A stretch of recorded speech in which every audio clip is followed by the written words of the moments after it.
শক্তিরূপিণী মা শারদাকে সহজে ধরাও যায় না, চেনাও যায় না, বোঝা তো অনেক দূরের কথা। কারণ আমরা জানি শক্তি মানে ঐশ্বর্য বা বিভূতি। তাকে সম্পূর্ণ নিরস্ত করে, প্রায় লুপ্ত করে এমন আত্মপ্রকাশ কখনো কোথাও দেখা যায়নি।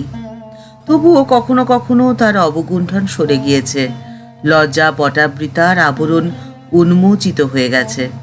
মা কখনো কখনো আত্মপরিচয় দিয়ে ফেলেছেন। একবার আত্মীয়দের জ্বালাতনে উত্ত্যক্ত হয়ে মা বলে উঠলেন, তোরা আমাকে বেশি জ্বালাতন করিস নে। এর ভেতরে যিনি আছেন তিনি যদি একবার ফোঁস করে ওঠেন, ব্রহ্মা বিষ্ণু মহেশ্বর কারো সাধ্য নেই যে তোদেরকে রক্ষা করে।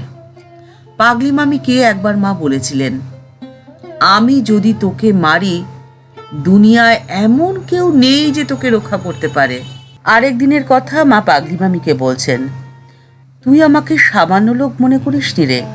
তুই যে আমাকে এত বাপান্ত মান্ত করে গাল দিচ্ছিস, আমি তোর অপরাধ নেই না, তাই ভাবি দুটো শব্দ বই তো নয়। আমি যদি তোর অপরাধ নেই, তাহলে কি তোর আর রক্ষে আছে রে?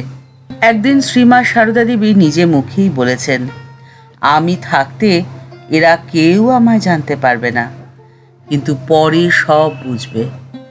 বাস্তবিকই তাই। ক্রমশ মায়ের শক্তি প্রকাশিত হয়েছে এবং আজকের দিনেও হয়ে চলেছে।